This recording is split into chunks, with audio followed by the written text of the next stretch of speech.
Hello. Today is the we are going to take the Android development lecture. Today we will see how to set up an Android Studio environment on the machine. So we have already seen that how it starts. So let us if we have already installed that Android Studio, then we can start with creating a new project. So in order to start with an Android Studio programming, we can click on its first link that is visible on to us, that is start a new Android Studio project. Once I click on it, the new window opens which asks me for my application name, my company name, domain, package name and project location. So application name refers to the name which you want to give to your application. The company domain actually refers to the package name indirectly. You may also give a domain name which you own, or you may give a domain name of your institution or your company domain. The idea of the company domain is to create a package location that is unique, that you can identify on your PC, on your computer, on the Android Play Store. For example, here I have given that name is the com.example. Some my application name, because this is the domain that I own, that I can be sure that this will be unique with my application is deployed on the Android Play Store. The project location is the location of the directory where my files will be stored. So let's start with giving an application name. Suppose I am giving a application name as Hello World, as we always do, or I may give it My Hello World. So as you can see that the project name location is already updated to the new application name that is given here. I will click next, then Android Studio will ask me to select the minimum SDK that I am using. When you install an Android SDK as a part of your Android Studio, you have a choice of installing different SDKs, starting from the very beginning that we have seen that Eclairs is given over there. So starting from the very beginning up to the last that we are having right now installed on our PC, that is Q or the Android 11th version, we can choose any of the SDK. The current and latest SDK that we may choose is Marshmallow or Noghurt, that can be supporting so many other features of that application. So API that we want to use, and the API that is residing on any of the Android version, we can choose that version for our SDK. So you should choose an SDK that should allow you to deploy your application to the target device. So if you are targeting your application only to the newer devices, you may choose the latest SDK. However, if you are targeting your application for the devices that are very old, then you should choose the SDK that is available on those devices. For example, if I choose my minimum SDK here, you can see that what percentage of the devices I can target. Let us see. I choose an API 5. This is the really old SDK, and Android Studio is giving me the choice that if I choose this API, I can pretty much target any Android device deployed anywhere in the world, which basically means that my application will be able to run on almost all the Android devices that are available. The catch here is that the back I go in the time less features will be available to me. So for what? If I want to make use of the latest features of Android, I will have to use an SDK which is having the advanced features. So API 6, 7, 8, 9, 10 or any other API I can use, but before the 5th version of the API, if I use them as my SDK, so very less features I may be able to use. So you may have heard the Android devices like KitKat and Eclair and Jelly Bean. We can use any of that device, and it is also showing us the target the target people that we can make for using the application. So if I choose the KitKat, this is in this case I can target around 73.9% of devices. Similarly, if I choose the Jelly Bean, it can target us 99 something.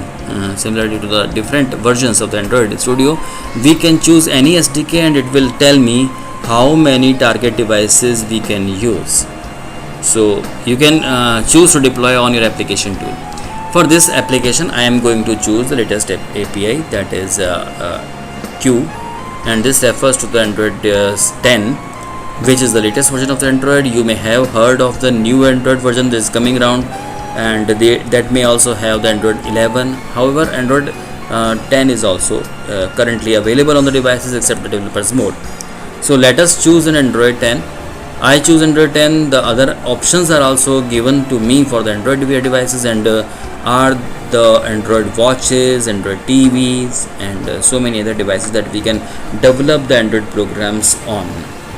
So currently we are only developing applications for our phone or tablet, so we need to choose one of the basic template that has been given to us on the phone or template mode. So let us go next. The next screen shows us different tablets. If you remember, when you were developing the Java programs on our Java IDE, also gave us choice of choosing from the template. Choosing the template helps us because the IDE creates some sample files, and those sample files are already written, have holding the written codes, so that we can modify those codes and run our applications according to our desire. Here also we have multiple templates to choose from. So we have blank activity, empty activity, Google Map activity, and so many other things. So here we also have multiple file templates to choose. These templates referred as an activity. You will learn more about the activities later on, but as of now you can understand activities and as an action that you do on your Android application. So it is start with choosing the template which says us like blank activity, blank template, add no activity, the basic activity, empty activity, full screen activity, add mobile, Google Maps, login, master detail, navigation, drawer, scrolling, and then coming down to the setting activities and tabbed activities.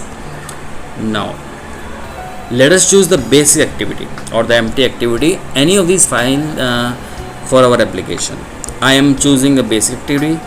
After the Android Studio shows the another window where I need again to fulfill the fields.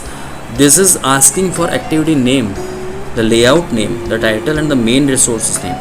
So I will only fill the activity name because I called my application as my hello world. So I will call my activity as my hello world activity.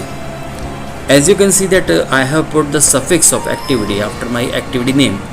So this is again the naming convention for the Android application development.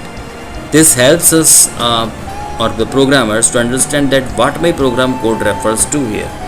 So please follow the naming conventions and also put an activity suffix whenever you are creating any activity in your Android program. Based on my activity name, Android Studio already suggested me the layout name, my title, and my main resource name. I need not to change it. Now I will press finish. As soon as I press finish, my Android Studio start creating the basic templates that I requested. Let us wait for it, and you may get some of the errors. Please ignore those errors, or whether the errors are coming, where the errors are coming, they are also having the instructions to correct them. So you can click them, and the missing files may be downloaded from the internet, and the application may be start running. So it will automatically correct the initial errors that has been faced by you. Now Android has already created a very simple empty application for me.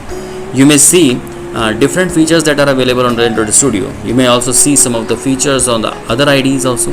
So there is usually a bar showing different menus items, and then different bars showing us different buttons to perform different functions. As a part of this course, you will slowly learn to master Android Studio platform. Currently we are only concentrating on the items that we need right now. On our left side you can see the certain folders.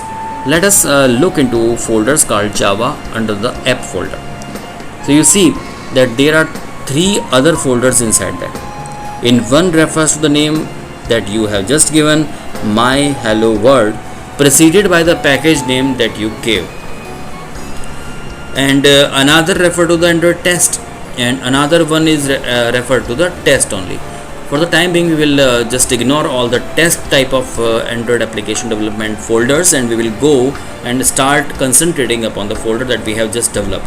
So inside the top folder we see that my class, that is my hello world activity, has just created, and if I click that class, and let us see what is the basic structure of that. As you may have seen the previous Java applications, it also starts with the package definition. In the same way we are getting the same import style. So we are having the import statements over there, and then there is a class that is declared, and it is extending the app compact activity. So we will not go into detail for this example, and we will simply look at the whole structure first. So there is a public class that is by the name that I have just given for my application, and that is my hello world, and there is some boolean function that has been overridden over there. These functions are boolean functions that has been overridden of the app compact activity. Based on your Java knowledge, you may understand that this means that your class is a subclass of app compact activity, and it is overridden their functions which may have been declared in the class called app compact activity or in the superclass of app compact activity. These functions have been overridden and automated code has been generated by the Android Studio for it, so you need not to worry about that. And for the time being, let us again go back to the visual representation of our application. In this case, you can just swap into the my hello world activity.xml class. In this case, I will just find it my file under my underscore hello underscore word.xml file. So where I can find the file? So this file resides in the folder res, and this res stands for the resources folder. So I will go to that resource folder and find my file under the resource sections, and it is my hello world.xml file. Yes, I found it. Both of them are XML. I hope that you are already know about the XML. If not, we will see again something, and we will try to learn it again. So let us go back to the file, and that is having the layout that is in the layout folder, and let us first check our activity underscore my underscore hello word.xml file. As you will see that this file is now displayed. It is showing us the design. I will choose a tab called the text. Now this is the text of the activity underscore my underscore hello underscore word.xml file. You will see that this is a typical XML file starting from the XML naming space. Before that XML version is given, then the different XML fields are given there. We will go into detail of it later on. Similarly, you can create and see that the content has different options available to us. Some layout options and some widgets are also there. So we will use all of them later on. So I will very soon explain you what do they mean. But you may guess that, for example, there is a widget also called the button. You may have used Android applications where you press a button and something happens to it. Now you can see that the widget of the button is available for you. Another file of interest to us is under the values folder. In the values folder, there are again multiple folders are given. Currently we will only look at the folder called the string.xml file. So you see that the string.xml file also starts with resources, and inside that resource it is describing two strings. One is the app name and another is the action statics. That is all for you to know. Let us come back to our visual representation. Now the right hand side of you can see that what is on your devices, and then you can see the properties. Please try to make use of those properties and make yourself familiar with Android Studio. Try to change the things and see how they look. For example, currently it is showing how many applications will look on particular device. Here you can see the device that I am selecting is Pixel. Let me change. I can change it, and you can also change it according to your configuration that you have. So there are different types of Android devices that has already been given. So we can choose any of it to see the effect or impact of that display on that particular device. So you can change it. So in this lecture we have covered that how to just start and look the anatomy of the architecture of the Android applications. So now we can go further. We will then also see how to run the application on an emulator, and which is mechanism to learn the Android application. You will be able to use the devices that you can transfer your application to. Now let us again come back to our Android Studio.